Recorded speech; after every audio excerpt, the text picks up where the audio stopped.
E aí, pessoal, tudo bem? Meu nome é Luiz Trabus e hoje vamos começar mais um episódio do podcast O Financista.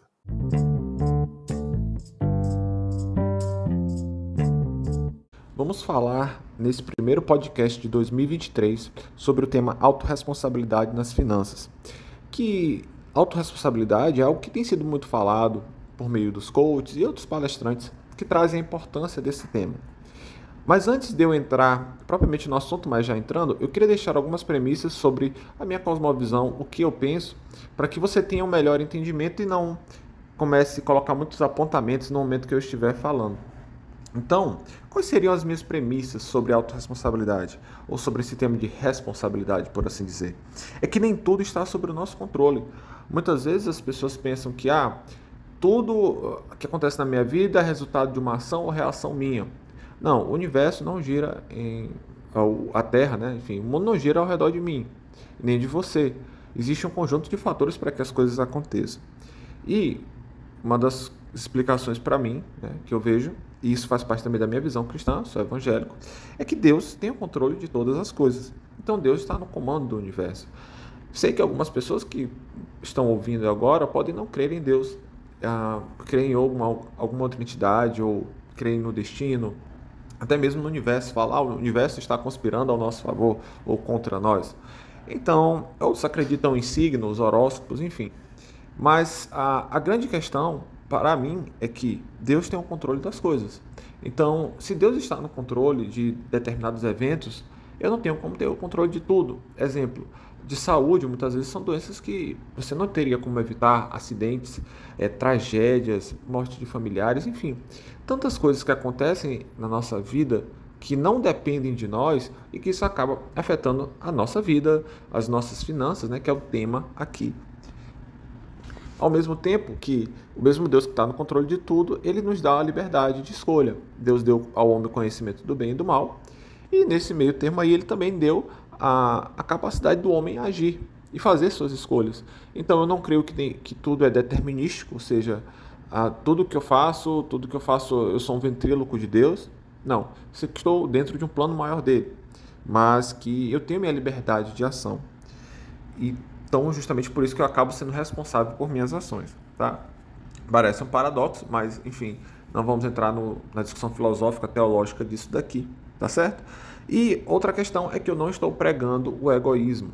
Quando eu falo em egoísmo, eu estou citando aquelas pessoas que levam para um extremo, que é, bom, você é o responsável pela sua vida, faça por você, ame por você, tudo é por você. Então, isso começa a gerar um egocentrismo. E a gente sabe que na vida, nós vivemos em sociedade. Ninguém vai mais longe sozinho. Existem pessoas que vão te ajudar durante toda a caminhada. E quem usa desses recursos de egoísmo sempre acaba se dando mal no final. Ou que tenta trilhar um caminho por cima de injustiças também não vai acabar bem. Então, não estou pregando aqui o egoísmo. Por mais que você seja responsável por seus atos, outras pessoas vão colaborar para o seu crescimento. E isso é extremamente necessário na sua jornada financeira. Então, qual a importância de se falar de finanças e autorresponsabilidade? A primeira questão é que nossa sociedade é uma sociedade que as transações comerciais são baseadas no dinheiro. Você precisa do dinheiro para comprar água, para comprar comida, para se divertir. É claro que algumas coisas são grátis, você consegue. Mas, em sua maioria, tudo se precisa de um dinheiro. Até para ouvir esse podcast, você precisa estar no celular, no computador, ter uma internet, né? Então você precisa de dinheiro para isso. E para nós cidadãos, o dinheiro ele é escasso, porque a gente tem recurso limitado. Ainda um cara tão rico como o Bill Gates, os recursos dele são limitados. Se ele gastar tudo, ele vai ficar sem nada.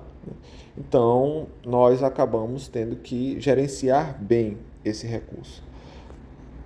E gerenciar significa tomar decisões sobre como utilizar esse dinheiro. Então, todo dia você vai tomar uma decisão de como usar seu dinheiro. Por exemplo, você tem R$ 10 e você está com fome. Você pode utilizar aqueles R$ 10 para comprar uma coxinha, um refrigerante e saciar sua fome. Ou não, você pode segurar aqueles R$ 10 e utilizar para uma outra coisa. Então, todos os dias você vai tomar decisões, sabe? Porque o dinheiro, de fato, faz parte ali da nossa vida. E essas escolhas, elas sempre assim, quando você escolhe algo, você deixa outras opções para trás. Então, se eu escolho todo dia usar meu dinheiro para comprar uma coxinha ou um refrigerante, no final do mês vai ter uma consequência, né, financeira. Eu poderia ter usado aquele dinheiro para outra coisa, para comprar algo mais saudável, ou então para não comer. Entende que toda escolha ela vai ter, você quando escolhe algo, você deixa uma infinidade de outras opções do que poderia ter feito com aquele dinheiro, certo? Mas aí, essa decisão, ela tem um tomador. Alguém está tomando essa decisão. E no caso, é você e eu. Se você é responsável pelo seu dinheiro, se você já é uma pessoa de maior e que você trabalha, recebe seu dinheiro, recebe alguma pensão, alguma mesada, enfim, o destino desse dinheiro, a forma de utilizá-lo, é de responsabilidade sua. Só que o que acontece? Muitas vezes as pessoas fazem um mau uso do dinheiro, né, e começam a dar justificativas para isso. Ou então alegam uma falta de dinheiro e colocando responsabilidade em outras pessoas.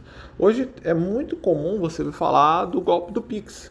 Existem vários golpes do Pix, que é pessoas que prometem que você vai dar uma certa quantidade de dinheiro e vai receber outra. Com um pouco de pensamento e bom senso, você deveria saber que isso é inviável. Mas tem gente que cai, tem gente que faz isso. Então a pessoa começa a dizer, olha, eu perdi meu dinheiro porque fui enganado. Tá, mas se você foi enganado por quê? Alguém te obrigou a entrar no golpe do Pix? Eu vi muita gente também, eu vi alguns casos de pessoas que, em virtude das eleições, fizeram apostas, né? E apostou que determinado candidato ia ganhar, que outro ia perder.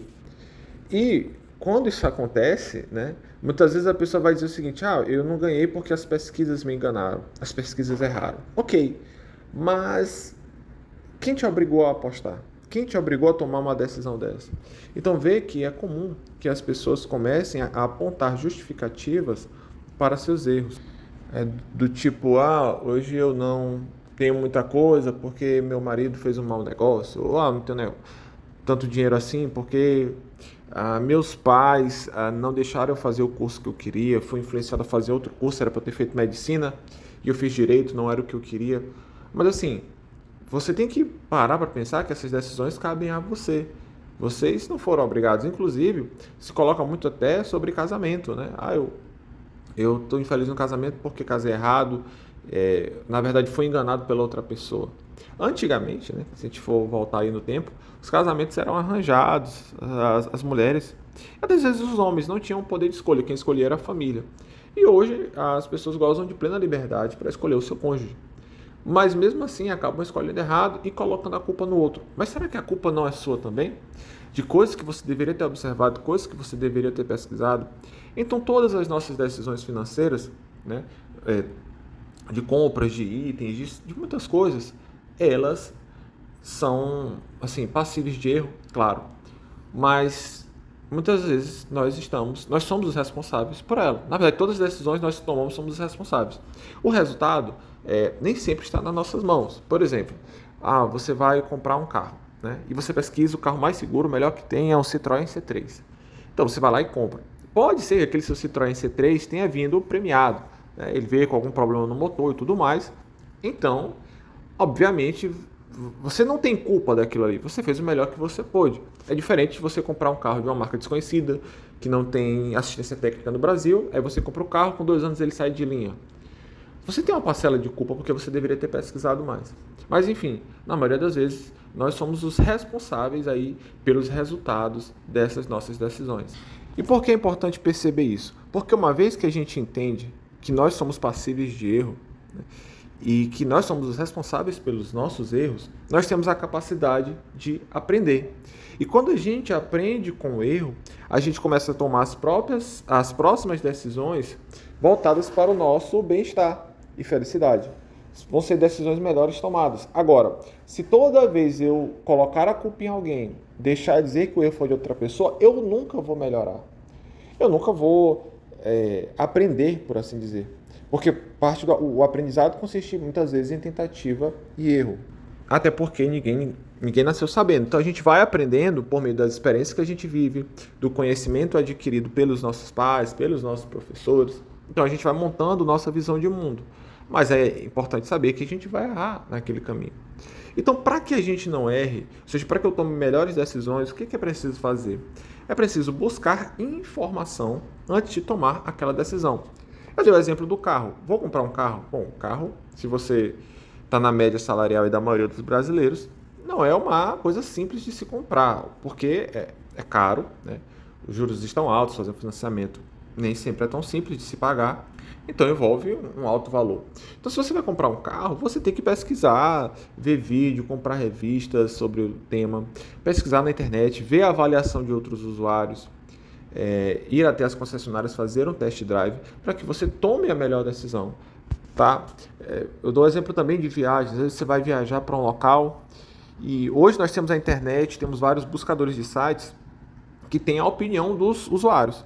Mas às vezes vamos supor que você nem leia isso. Aí você escolhe um hotel e o hotel é sujo, as camas estão velhas e tal, e você começa a criticar o hotel, dizendo que o hotel estragou sua viagem. Mas se você tivesse lido lá nos comentários do pessoal, ia ver que o hotel tinha esses problemas. Então você já estaria preparado. Então veja como a informação ela é muito importante para que a gente tome as decisões. Isso equivale até, por exemplo, para você entrar no financiamento, no empréstimo. Tem gente que entra no empréstimo e só se preocupa com o valor da parcela e está pagando uns juros altíssimos. E lá na frente vai dizer assim, nossa, eu entrei no financiamento, o banco está me roubando. Olha, de fato, o banco, ele cobra uns juros altos. É o valor do dinheiro dele. Ele te vende aquele dinheiro. O empréstimo bancário é isso, ele está te vendendo dinheiro. Porque tu pega 10 mil emprestado para pagar 20. Então está comprando 10 mil a 20 mil reais. Mas tu não pode dizer, muitas vezes, que o banco não te informou, porque ele informou, estava ali. Tu talvez não teve tempo de ler ou ver aquele contrato, mas estava lá. Então, uma vez que você assina, que você dá ciência, você tem que cumprir com aquilo ali. Não pode se dizer que você foi enganado. E quando você vai investir, é a mesma coisa. Estamos falando de finanças. Às vezes você vai seguir um cara da internet e esse cara ele fala que você vai ficar rico rápido, ou então ele te recomenda uma ação para você investir. Aí você vai lá, investe naquela ação, quando depois de uns dias aquele preço começa a despencar e tudo mais, e você começa a culpar a pessoa que te indicou. Mas espera aí. Você era obrigado a investir naquela ação? Você era obrigado a fazer aquilo que aquela pessoa falou? Não. Você foi porque quis. Então, muitas vezes sem ter estudado aquilo ali e tudo mais. Então, até para investimentos, mesmo que você confie no gerente do seu banco, no seu corretor, a pessoa que trabalha naquela corretora e te dá as informações, você tem que estudar. Entender o que você está fazendo, porque senão não vai adiantar nada você culpar aquela pessoa. Ah, o cara me enganou. E aí? Né? Você foi porque quis. E já me encaminhando para o final, o que eu quero dizer é que não adianta a gente ficar reclamando. Porque quando a gente culpa os outros pela nossa situação financeira, situação de vida, a gente vai culpar e não vai mudar nada. Aquelas pessoas que a gente culpa, elas não vão conseguir nos restituir. Por isso que se faz muito importante a tomada de decisão correta. Culpar terceiros não vai trazer o teu dinheiro de volta, ainda que muitas vezes isso seja fruto de uma injustiça, que você tenha sido às vezes até ludibriado, mas não vai trazer seu dinheiro de volta. Claro que existem situações que você pode acionar legalmente, na justiça e tudo mais, muitos casos assim, mas em alguns casos você apenas foi enrolado. Existe um ditado que um esperto, né, e um besta todo dia se encontram na rua, e aí é o que acontece, a pessoa é enrolada.